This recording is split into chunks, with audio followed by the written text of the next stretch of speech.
ಸ್ನೇಹಿತರ welcome back to Mahi masters YouTube channel. ನಾನು ನಿಮ್ಮ ಮಹಿಗೌಡ ಮಾತಾಡ್ತಿರೋದು.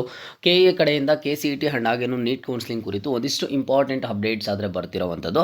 ಸೊ ಈ ಒಂದು ಕೌನ್ಸ್ಲಿಂಗ್ ಯಾವ ರೀತಿ ಇರ್ತಿತ್ತು KA ಅವರು ನಡೆಸಿರೋದು ಅಂತ ಅಂದ್ರೆ, ಇಲ್ಲಿ KCET ಹಾಗೇನು ನೀಟ್ ಕೌನ್ಸ್ಲಿಂಗನ್ನು ಕಂಬೈಂಡಾಗಿ ಆದರೆ ನಡೆಸ್ತಿದ್ರು.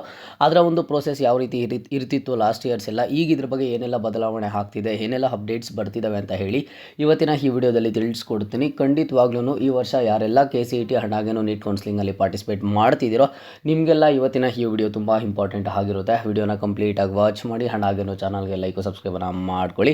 ನೋಡಿ, ಇದ್ರ ಬಗ್ಗೆ ಅಪ್ಡೇಟ್ಸನ್ನು ಕೊಡ್ತೀನಿ. ಅದಕ್ಕಿಂತ ಮುಂಚೆ ನೋಡಿ, ಇಂಡಿಯಾದ ಪ್ರತಿಯೊಂದು ಕಾಲೇಜ್ ಕೂಡ ಸಹ ಏನು ಹೇಳ್ತಿದೆ ಅಂತಂದರೆ, ಹೀಗೆಲ್ಲ ಬಂದು ಸ್ಟೂಡೆಂಟ್ಸ್ಗೆ 30 to 40 ಲ್ಯಾಕ್ಸ್ ಪ್ಯಾಕೇಜ್ ಆದರೆ ಪಡೀತಿದ್ದಾರೆ ಅಂತ ಪ್ರತಿಯೊಬ್ಬರೂ ಸಹ ಅದನ್ನೇ ಹೇಳ್ತಿದ್ದಾರೆ. ಬಟ್ ಹಾಗಿದ್ರೆ ಯಾಕೆ ಇಷ್ಟು ಇಂಜಿನಿಯರಿಂಗ್ ಗ್ರ್ಯಾಜುಯೇಟ್ಸು 200 ಅಪ್ಲಿಕೇಶನ್ಸ್ ಕಳಿಸಿದ್ರೆ ಕೂಡ ಸಹ ಜಾಬ್ಸ್ಗೆ ಒಂದು ರಿಪ್ಲೈನೂ ಕೂಡ ಸಿಗ್ತಾ ಇಲ್ಲ? ಯಾಕೆ ಅವರಲ್ಲಿ ಬಹಳಷ್ಟು ಜನ 4 ವರ್ಷ ಓದಿದ ವಿಷಯಕ್ಕೆ ಸಂಬಂಧವೇ ಇಲ್ಲದೆ ಇರುವಂತಹ ಕೆಲಸ ಮಾಡ್ತಿದ್ದಾರೆ ಅಂತ ಹೇಳಿಬಿಟ್ಟು ನಿಮಗೆಲ್ಲನೂ ಅನಿಸ್ತಾ ಇರುತ್ತೆ.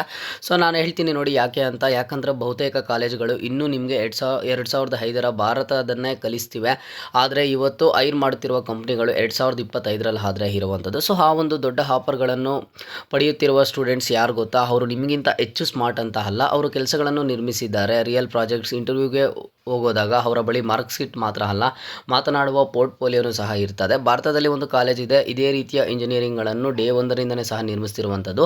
ಅದನ್ನು ಮಿರಾಯಿ ಸ್ಕೂಲ್ ಆಫ್ ಟೆಕ್ನಾಲಜಿ ಅಂತ ಕರೀತಾರೆ. ಇದು ಬಂದು ಭಾರತದ ಮೊದಲ AI first engineering college, UGC approved ಆಗಿರ್ತದೆ. ಕ್ಯಾಂಪಸ್ಗಳು ಬಂದು ಗಾಜಿಯಾಬಾದ್, ಬೆಂಗಳೂರು ಮತ್ತು ಜೈಪುರ್ ಕ್ಯಾಂಪಸ್ ಈಗಾಗಲೇ ಓಪನ್ ಆಗಿರುವಂಥದ್ದು. ಒಂದು ಮುಖ್ಯ ವಿಷಯ ಏನು ಅಂತಂದರೆ, ಈಗಾಗಲೇ CSE ಸೀಟ್ ಆಲ್ಮೋಸ್ಟ್ ಫುಲ್ ಆಗಿವೆ. ಆದರೆ ಇನ್ನೂ ಕೆಲವು ಪ್ರೋಗ್ರಾಮ್ಸ್ನಲ್ಲಿ ಕೆಲವು ಸೀಟ್ಸ್ ಉಳಿದಿವೆ. ಅಪ್ಲೈ ಮಾಡಲು ಕೊನೆಯ ದಿನಾಂಕ 9ನೇ ತಾರೀಕು, ಎಂಟ್ರೆನ್ಸ್ ಎಕ್ಸಾಮ್ 10ನೇ ತಾರೀಕು ಆದರೆ ಇರ್ತದೆ. ಇದೇ ತಿಂಗಳು 9ನೇ ತಾರೀಕು ಕೊನೆಯ ದಿನಾಂಕ ಅಪ್ಲೈ ಮಾಡೋದಕ್ಕೆ. ಆ್ಯಂಡ್ ಎಂಟ್ರೆನ್ಸ್ ಎಕ್ಸಾಮ್ ಬಂದುಬಿಟ್ಟು 10ನೇ ತಾರೀಕು ಆದರೆ ಇರ್ತದೆ. ಸೊ ಇವತ್ತು ಈ ವಿಡಿಯೋ ನೀವು ನೋಡ್ತಿದ್ದೀರಾ ಅಂತಂದರೆ ಈ ಅವಕಾಶ ನಿಜವಾಗಿಯೂ ಸಹ ಇದೆ ಮತ್ತು ಬೇಗ ಮುಗಿಯುತ್ತದೆ. ಆದಷ್ಟು ಬೇಗ ಹೋಗಿ ನೋಡಿ. ಇದ್ರ ಬಗ್ಗೆ ಹೇಳೋದಾದರೆ, ಇಬ್ಬರು ಸ್ಟೂಡೆಂಟ್ಸು ಒಂದೇ ನಗರ, ಒಂದೇ 12th ಕ್ಲಾಸ್ ಮಾರ್ಕ್ಸ್, ಒಂದೇ ವರ್ಷ ಆದರೆ ಬೇರೆ ಕಾಲೇಜುಗಳು. ಸ್ಟೂಡೆಂಟೇ ಒಂದು ರೆಗ್ಯುಲರ್ ಇಂಜಿನಿಯರಿಂಗ್ ಕಾಲೇಜ್ಗೆ ಸೇರ್ತಾನೆ. ಡೇ 1 ಬಂದುಬಿಟ್ಟು engineering maths, physics, intro to C. Second year data structures, network, slides theory. Third ಇಯರಲ್ಲಿ ಬಂದುಬಿಟ್ಟು ಒಂದು ಪ್ರಾಜೆಕ್ಟ್, ಒಂದು ಬೇಸಿಕ್ ವೆಬ್ಸೈಟ್. ಇನ್ನೂ 3 ಕಾಲೇಜುಗಳು ಅದೇ ರೀತಿಯಲ್ಲಿ ಮಾಡಿದಂಥದ್ದು. 4th ಇಯರ್ ಪ್ಲೇಸ್ಮೆಂಟ್ಸು ಶುರು ಆಗ್ತವೆ. ಆಗ ಅವನು ಸ್ಟ್ರಗಲ್ ಮಾಡ್ತಾನೆ. ಯಾಕಂದರೆ ಪ್ರತಿಯೊಂದು interview AI real systems, actual products ಬಗ್ಗೆ ಕೇಳ್ತಾರೆ. ಅವನಿಗೆ ಯಾರೂ ಸಹ ಕಲಿಸಿರೋದಿಲ್ಲ. ಅವರು ಡಮ್ ಅಂತ ಅಲ್ಲ, ಅವನಿಗೆ ತಪ್ಪು ಮ್ಯಾಪ್ ಕೊಡಲಾಗಿರ್ತದೆ. ಅದೇ ಸ್ಟೂಡೆಂಟ್ ಮಿರಾಯಿಗೆ ಸೇರ್ತಾರೆ. ಅವರೇನು ಅಂತ ಅಂದರೆ, ಇಲ್ಲಿ ಡೇ 1 ಬಂದುಬಿಟ್ಟು ಅವರು ತನ್ನ ಮ್ಯಾಕ್ ಬುಕ್ ಓಪನ್ ಮಾಡ್ತಾರೆ. ಪ್ರತಿ ಸ್ಟೂಡೆಂಟ್ಗೂ ಡೇ 1ರಿಂದನೇ ಮ್ಯಾಕ್ ಬುಕ್ ಆದರೆ ಸಿಗ್ತದೆ. ವೆಯ್ಟಿಂಗ್ ಎಲ್ಲ, real code, real AI tools, real problems. Second ಇಯರಲ್ಲಿ ಬಂದುಬಿಟ್ಟು ಟೆಕ್ಸ್ಟ್ ಬುಕ್ನಲ್ಲಿ ಚಾಟ್ ಬಾಟ್ಸ್, ರೋಬೋಟಿಕ್ಸ್ ಓದೋದಿಲ್ಲ. ಅವಳು ಅದನ್ನೇ ಬಿಲ್ಡ್ ಮಾಡ್ತಾರೆ. ಕಾನ್ಸೆಪ್ಟ್ ಮತ್ತು ಕ್ರಿಯೇಷನ್ ನಡುವಿನ ಗ್ಯಾಪಲ್ಲಿ ಕ್ಲೋಸ್ ಆಗಿ ಇರ್ತದೆ. ಥರ್ಡ್ ಇಯರು ಪೇಯ್ಡ್ ಇಂಟರ್ನ್ಶಿಪ್ಪು, ಒಂದು ರಿಯಲ್ ಟೆಕ್ ಕಂಪ್ನೀಸ್ನಲ್ಲಿ ಅವರು ಪೋರ್ಟ್ಫೋಲಿಯೋ ಈಗಲೇ ಫೈನಲ್ ಇಯರ್ ಸ್ಟೂಡೆಂಟ್ಸ್ಗೂ ಸಾಧ್ಯವಾಗದಷ್ಟು ಸ್ಟ್ರಾಂಗ್ ಆದರೆ ಇರ್ತದೆ. ಆ್ಯಂಡ್ 4th ಇಯರಲ್ಲಿ ಬಂದುಬಿಟ್ಟು ರೆಕಗ್ನೈಸ್ಡ್ ಡಿಗ್ರಿ, ಲೈವ್ ಪೋರ್ಟ್ಫೋಲಿಯೋ ಮತ್ತು ಕಂಪ್ನೀಸ್ಗೆ ಬೇಕಾಗಿರುವ ಸ್ಕಿಲ್ಸ್ ಜೊತೆಗೆ ಅವರು ಆಚೆ ಬರುವಂಥದ್ದು. Same state point, completely different destination ಆದರೆ ಇರ್ತದೆ. ಸೊ ಈಗ ನಾನು ಹೇಳ್ದಂಗೆ ಸ್ಟೂಡೆಂಟ್ ಬಂದುಬಿಟ್ಟು ಫಸ್ಟ್ ಇಯರಲ್ಲಿ ಯಾವ ರೀತಿ ಕಲಿತಾರೆ, ಡೇ 1ಇಂದ ಯಾವ ರೀತಿ ಕಲಿತಾರೆ ನೀವು ನೋಡ್ತೀರಾ. ಅದೇ ಒಂದು ಸ್ಟೂಡೆಂಟು ಮಿರಾಯಿಗೆ ಸೇರಿರುವಂಥವ್ರು ಯಾವ ರೀತಿ ಕಲಿತಾರೆ ಏನು ಅಂತ ಹೇಳಿಬಿಟ್ಟು ನೀವು ನೋಡ್ತೀರಾ. ಈ ಎಕ್ಸ್ಪೀರಿಯನ್ಸ್ ಒಳಗೆ ಏನಿದೆ ಗೊತ್ತಾ? ಟೂಲ್ಸ್ ಹೈಪೋಥೆಟಿಕಲ್ ಅಲ್ಲ. GitHub, Copilot, Gemini Pro, chat GPT, Claude ಇವು ಸಿಲೆಬಸ್ ಒಳಗಡೆ ಆದರೆ ಇರ್ತವೆ ಮಿರಾಯಿನಲ್ಲಿ. ಇವತ್ತಿನ ಕಂಪನೀಸ್ ಪ್ರೊಡಕ್ಷನ್ನಲ್ಲಿ ಬಳಸುತ್ತಿರುವ ಟೂಲ್ಸ್ ಇವೆ ಮತ್ತು ನಿಮಗೆ ಕಲಿಸುವವರು ಫ್ಯಾಕಲ್ಟಿ ಮಾತ್ರ ಅಲ್ಲ. Google, Amazon, Adobe, DE Shaw, ಇಟ್ರೈಟ್ನ ಪ್ರೊಫೆಷನಲ್ಸ್ ಇನ್ನೂ ಆ್ಯಕ್ಟಿವ್ ಆಗಿ ಕೆಲಸ ಮಾಡ್ತಿರುವ ನಿಮಗೆ ರಿಯಲ್ ವರ್ಲ್ಡ್ ಹೇಗೆ ಕೆಲಸ ಮಾಡ್ತದೆ ಅಂತ ತೋರಿಸ್ತಾರೆ. ಕಾಲೇಜ್ ಮತ್ತು ರಿಯಲ್ ವರ್ಲ್ಡ್ ನಡುವಿನ ಗ್ಯಾಪ್ ಅದನ್ನು ಮುಚ್ಚಲು ಗ್ರ್ಯಾಜುಯೇಟ್ಸ್ 2-3 ವರ್ಷ ಆದರೆ ತೆಗೆದುಕೊಳ್ತಾರೆ. ಮಿರಾಯಿ ಅದನ್ನೇ ಗ್ರ್ಯಾಜುಯೇಷನ್ ಮುಂಚೆ ಕ್ಲೋಸ್ ಮಾಡ್ತಿದೆ. ನಂಬರ್ಸ್ ಬಗ್ಗೆ ಮಾತನಾಡೋದಾದರೆ, 4 ವರ್ಷದ ಟೋಟಲ್ ಟ್ಯೂಷನ್ ಫೀಸ್ ಬಂದುಬಿಟ್ಟು 10.8 ಲ್ಯಾಕ್ಸ್ ಇರ್ತದೆ. ಹಾಸ್ಟೆಲ್ ಬೇರೆ ವರ್ಷಕ್ಕೆ ಸುಮಾರು 75,000ದಿಂದ 1 ಲಕ್ಷ ಆದರೆ ಇರ್ತದೆ. ಸ್ಕಾಲರ್ಶಿಪ್ಸ್ ನೋಡೋದಾದರೆ, ಮೆರಿಟ್ ಸ್ಕಾಲರ್ಶಿಪ್ ಟಾಪ್ ಪರ್ಫಾರ್ಮರ್ಸ್ಗೆ 100%ವರೆಗೂ, ಕೋಡ್ HER ಫೀಮೇಲ್ ಸ್ಟೂಡೆಂಟ್ಸ್ಗೆ 25%ವರೆಗೂ, ಆರ್ಮ್ಡ್ ಫೋರ್ಸಸ್ ಸ್ಕಾಲರ್ಶಿಪ್ ಸೇವೆ ಮಾಡುವ ಕುಟುಂಬಗಳಿಗೆ 20%ವರೆಗೂ, ನೀಡ್ ಬೇಸ್ಡ್ ಸ್ಕಾಲರ್ಶಿಪ್ 25%ವರೆಗೆ. ನಿಮ್ಮ ಫೈನಾನ್ಷಿಯಲ್ ಸಿಚುವೇಶನ್ ನಿಮ್ಮ ಲಿಮಿಟ್ ಆಗಬಾರದು. ಆ್ಯಂಡ್ ನೆಕ್ಸ್ಟು ಈಗ ನಾನು ನೇರವಾಗಿ ಏನು ಹೇಳ್ತೀನಿ ಅಂತ ಅಂದರೆ, ಸ್ಟೂಡೆಂಟ್ ಅನ್ನೋ ಐಡಿಯಾಗೆ ಇಲ್ಲ ಈ ವಿಡಿಯೋ ನೋಡ್ತಿರುವ ನಿಮಗೆ. ನೀವು ಈಗ ಕ್ಲಾಸ್ 12ನಲ್ಲಿ ಇದ್ದಿರಬಹುದು, ಕಾಲೇಜ್ಗಳ ಲಿಸ್ಟ್ ನೋಡಿಕೊಂಡು ಕನ್ಫ್ಯೂಸ್ ಆಗಿರಬಹುದು. ಪೇರೆಂಟ್ಸ್ ಒಂದು ಡೈರೆಕ್ಷನ್ ಪುಷ್ ಮಾಡ್ತಿರಬಹುದು, ನಿಮ್ಮ ಗಟ್ ಬೇರೆ ಹೇಳ್ತಿರಬಹುದು. ಅಥವಾ ನೀವು ಈಗಾಗಲೇ ಒಂದು ಕಾಲೇಜ್ ಜಾಯಿನ್ ಆಗಿರ್ಬೋದು. ಈ ವಿಡಿಯೋ ನೋಡಿ ಯೋಚನೆ ಶುರುವಾಗಿರ್ಬೋದು. ಆ ಫೀಲಿಂಗ್, ಆ ಫಾಸ್ ಇಗ್ನೋರ್ ಮಾಡಬೇಡಿ. ಯಾಕಂದರೆ 17ರಿಂದ 18 ವರ್ಷದಲ್ಲಿ ಯಾರೂ ಹೇಳೋದಿಲ್ಲ ನೀವು ಆಯ್ಕೆ ಮಾಡುವ ಕಾಲೇಜ್ ನಿಮಗೆ ಡಿಗ್ರಿ ಮಾತ್ರ ಕೊಡಲ್ಲ. ಅದು ನಿಮ್ಮ ಥಿಂಕಿಂಗ್, ನೀವು ಬಿಲ್ಡ್ ಮಾಡೋದು, ನೀವು ಆಗೋ ವ್ಯಕ್ತಿ ಎಲ್ಲವನ್ನೂ ಶೇಪ್ ಮಾಡ್ತದೆ. 4 ವರ್ಷ ದೊಡ್ಡ ಸಮಯ ಅನಿಸಬಹುದು, ಅಲ್ಲ ತುಂಬ ಬೇಗನೆ ಹೋಗುತ್ತದೆ. ಸ್ಕಿಲ್ಸ್ ಬಿಲ್ಡ್ ಮಾಡ್ತಾ ಸ್ಪೆಂಡ್ ಮಾಡೋದು ಮತ್ತು ಸಿಲೆಬಸ್ ಕಂಪ್ಲೀಟ್ ಮಾಡೋದು, ಇದರ ಡಿಫ್ರೆನ್ಸ್ ನಿಮ್ಮ ಜೊತೆ ಆದರೆ ಇರ್ತದೆ. 5 to 6 ಎಕ್ಸ್ಪೀರಿಯನ್ಸ್ ಇರುವವರ ಜನರ ಜೊತೆ ಮಾತನಾಡೋದು ಮಾಡಿದ್ರು ಸಹ ಅವ್ರು ಏನು ಹೇಳ್ತಿದ್ದಾರೆ ಅಂತ ಅಂದರೆ ರಾಂಗ್ ದಿಸ್ ಅನ್ಲರ್ನ್ ಮಾಡಬೇಡಿ, ಕ್ಯಾಚಪ್ ಆಗೋಕ್ಕೆ ಎಷ್ಟು ಸಮಯ ಹೋಯಿತು ಅಂತ. ಅವರು ಫೈಲೂರ್ಸ್ ಅಲ್ಲ, ಅವರಿಗೆ ಸರಿಯಾದ ಎನ್ವಿರಾನ್ಮೆಂಟ್ ಸಿಕ್ಕಿರಲಿಲ್ಲ.